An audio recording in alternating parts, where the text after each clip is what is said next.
নমস্কার বন্ধুরা, হ্যাশট্যাগ আবান্তিকার নতুন একটি ভ্লগে আপনাদের স্বাগত জানাই। বেড়াতে যেতে আমরা কে না ভালোবাসি বলুন তো। বিশেষ করে ভ্রমণ পিপাসু বাঙালি যখন ছোট্ট একটি ছুটি পায় তখন তার মনটা বেড়াতে যাওয়ার আনন্দে যেন নেচে ওঠে। আমি এই ভিডিওর মাধ্যমে আপনাদেরকে দিচ্ছি ছোট ছোট কটা টিপস, যার মাধ্যমে আপনাদের এই সুন্দর বেড়ানোটা আরো মিষ্টি মধুর হয়ে উঠবে। তাই চলুন কথা না বাড়িয়ে শুরু করা যাক আজকের এই স্পেশাল ভিডিওটা। আমরা যখনই কোথাও বেড়াতে যাওয়ার প্ল্যান করব তখন প্রথমেই আমাদেরকে ডেস্টিনেশনটা ফিক্সড করতে হবে। আমরা হয়তো কেউ পাহাড় ভালোবাসি, কেউ সমুদ্র ভালোবাসি, কেউ মন্দির ভালোবাসি, তো কেউ হিস্টোরিক্যাল কোনো প্লেস ভালোবাসি। যার যেটা পছন্দ সেই প্রায়োরিটি বেসিসে তাকে একটা বেড়াতে যাওয়ার একটা ডেস্টিনেশন স্থির করতে হবে। এরপরে স্থির করতে হবে সেই ডেস্টিনেশনের ওয়েদার আমরা যখন বেড়াতে যাচ্ছি সেই সময়তে কেমন থাকবে, বা সেই ডেস্টিনেশনের ইয়ার ওয়াইজ কিরকম ওয়েদার থাকতে পারে। ধরুন কখনো গরমকালে, যেরকম আমি যদি এক্সাম্পল হিসেবে বলি, রাজস্থানে যদি আমরা গরমের ছুটিতে যাব বলে ভাবি, সেটা যেহেতু একদমই পসিবল নয়, সেই রকম আবার আমরা যদি কাশ্মীর আমরা যদি ডিসেম্বরে যাব বলে ভাবি, সেটাও তেমন পসিবল নয়। তাই আমরা কোন ডেস্টিনেশনে যাচ্ছি, সেই ডেস্টিনেশনের ওয়েদার তখন কেমন, সেই রকম অনুযায়ী কিন্তু আমাদেরকে একটা প্ল্যান করতে হবে।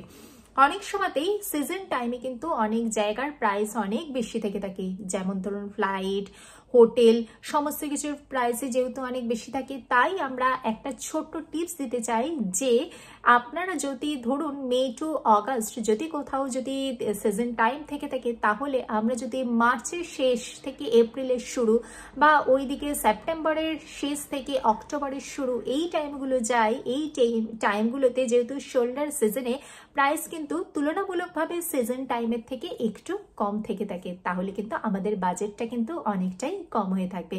তাই আমরা কোন ডেস্টিনেশনে যাচ্ছি সেই সময় সেখানকার ওয়েদার কিরকম, সেই সময়কার সিজন কিরকম, সেইগুলো কিন্তু আমাদেরকে মাথায় রাখতে হবে। আমাদের ডেস্টিনেশন তো ঠিক হয়ে গেল, এরপর আমাদেরকে বাজেট ঠিক করতে হবে। যদি আমাদের লং ট্রিপ হয়ে থাকে তাহলে তার জন্য কিরকম বাজেট হবে, তার জন্য আমাদের অ্যাকোমোডেশন কিরকম হবে, তার জন্য আমাদের ট্রান্সপোর্টের জন্য আমরা কি অ্যাভেল করব, তাছাড়া আমাদেরকে ট্রেন টিকিট বা ফ্লাইট টিকিট এই সমস্ত কিছুর কিন্তু অ্যারেঞ্জমেন্ট করতে হবে।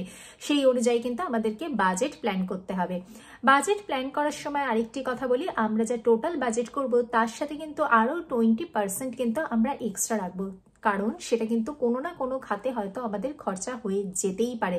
যেমন ধরুন হঠাৎ কোনো আমরা সোভেনিয়ার শপ দেখতে পারি, বা হয়তো কোথাও কোনো গাইডেড ট্যুরে যেতে পারি এইরকম, বা কোথাও শপিং করতে যেতে পারি, এইরকম খাতে আমরা 20% বাজেট কিন্তু অবশ্যই রাখবো।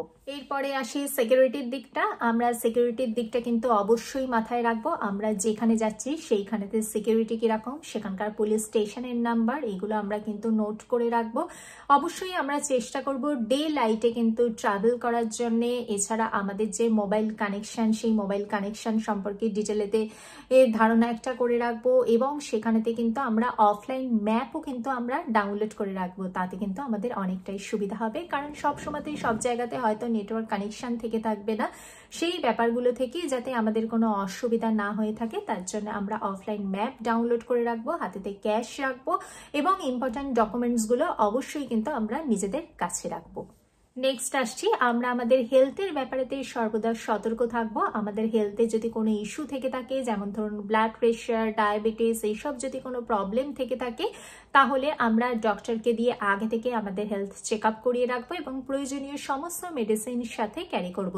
তার পাশাপাশি বেসিক কিছু মেডিসিনস আমরা অবশ্যই ক্যারি করব, এবং ফার্স্ট এড কিটও কিন্তু আমরা সাথে নেব।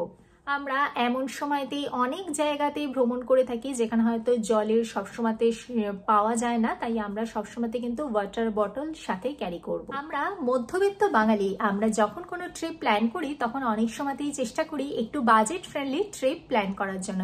সেক্ষেত্রে আমরা আমাদের অ্যাকোমোডেশনের ক্ষেত্রে অনেক ধরনের অপশন পেয়ে যাব, এবং ফ্লাইট টিকিটের ক্ষেত্রেও অনেক ধরনের ডিসকাউন্ট পেয়ে যাব। এছাড়া আমরা যদি একটা প্লেস থেকে আরেকটা প্লেসে যাওয়ার জন্য পাবলিক ট্রান্সপোর্ট ইউজ করে থাকি, তাহলে কিন্তু আমাদের এই যাতায়াতটা কিন্তু আরো বেশি ঘটনাবহুল হয়ে থাকবে। যেরকম আমরা তো জানি ইন্ডিয়ান ট্রেন সার্ভিসের কথা, সেখানেতে নানা মানুষের নানান ধরনের আড্ডা গল্প, এরকম বহু মুভিও রয়েছে, এবং আমাদেরও কিন্তু বহু ঘটনার সাক্ষী কিন্তু আমরা এর মাধ্যমে হতে পারি। এই পুরো প্ল্যানটা করার জন্য সর্বপ্রথমে দরকার কিন্তু রিসার্চ, ভীষণ ভালোভাবে রিসার্চ করতে হবে। তার জন্য তো প্রথমেই বলেছি গুগল বা ইউটিউবের সাহায্য নিতে পারে। আর রিসার্চের পরেই চলে আসে প্যাকিং করার সময় আমরা কিন্তু ভীষণভাবে সতর্ক থাকব। আমরা চেষ্টা করব আমাদের লাগেজটা যেন লিমিটেড লাগেজ হয়ে থাকে। আমরা চেষ্টা করব যে যদি আমরা সোলো ট্রাভেল করি তাহলে একটা ব্যাকপ্যাক আর একটা ধরুন ইম্পর্ট্যান্ট ডকুমেন্টসের জন্য আরেকটি ব্যাগ নিলাম এবং একটি ওয়াটার বটল নিলাম। যদি আমরা ফ্যামিলি ট্রিপ করে থাকি তাহলেও চেষ্টা করব লাগেজটা যেন খুবই লিমিটেড লাগেজ হয়ে থাকে, যেটুকুনি দরকার সেইটুকুনি যেন আমরা নিজেরা নিতে পারি। তাহলে কিন্তু আমাদের এই এক জায়গা থেকে আরেক জায়গা পাবলিক ট্রান্সপোর্টে যদি আমরা যাতায়াত করে থাকি তাহলে কিন্তু আমাদের সেইগুলো কিন্তু অনেকটা বেশি সুবিধাজনক হয়ে থাকে। একদম লাস্ট মোমেন্টের সব থেকে ইম্পর্ট্যান্ট একটি টিপস দিতে চাই, সেটি হলো আমাদের ইম্পর্ট্যান্ট যা ডকুমেন্টস রয়েছে, যেরকম ধরুন পাসপোর্ট, আধার কার্ড, ভোটার আইডি কার্ড, এইরকম টাইপের যে সমস্ত আইডি প্রুফ রয়েছে সেইগুলো কিন্তু তার হার্ড কপি আমরা সবসময়তে নিজেদের কাছে রাখবো এবং মোবাইলেতে একটা সফট কপি রেখে দেবো। এছাড়া আমাদের এটিএম কার্ড, আমাদের যদি ক্যাশ থাকে, সেই সমস্ত কিছু জিনিস কিন্তু আমরা সবসময় নিজেদের কাছে ক্যারি করব। আমরা সেক্ষেত্রে একটা ছোট স্মল ব্যাগ রাখতে পারি, তার মধ্যেই কিন্তু সমস্ত জিনিস ক্যারি করব। আর সিকিউরিটির জন্য আমরা ছোট নাইফ বা আমরা পেপার স্প্রে ক্যারি করতে পারি। বিশেষ করে যারা ফিমেল পার্সন রয়েছেন, ফিমেলরা যারা সোলো ট্রাভেল করেন তাদের জন্য তো এটি ভীষণই important.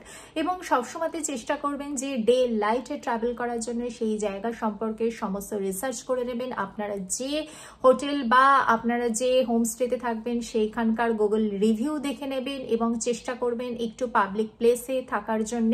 Public place in the sense বলতে চাইছি বাস স্ট্যান্ডের কাছে, রেল স্টেশনের কাছে, সেই সমস্ত জায়গায় যদি আপনারা থেকে থাকেন তাহলে আপনারা কিন্তু একটু কনফিডেন্স লাভ করবেন। আমি এই ভিডিওর মাধ্যমে ভ্রমণ পিপাসু বাঙালিকে ছোট ছোট কতগুলি টিপস দিতে চাইলাম, যার মাধ্যমে আপনাদের এই ভ্রমণটি আরো বেশি মিষ্টিমধুর হয়ে উঠবে। ভিডিওটি ভালো লাগলে লাইক করবেন, চ্যানেলটিকে সাবস্ক্রাইব করবেন। দেখা হচ্ছে পরবর্তী ভিডিওতে। ভালো থাকবেন, সুস্থ থাকবেন। নমস্কার।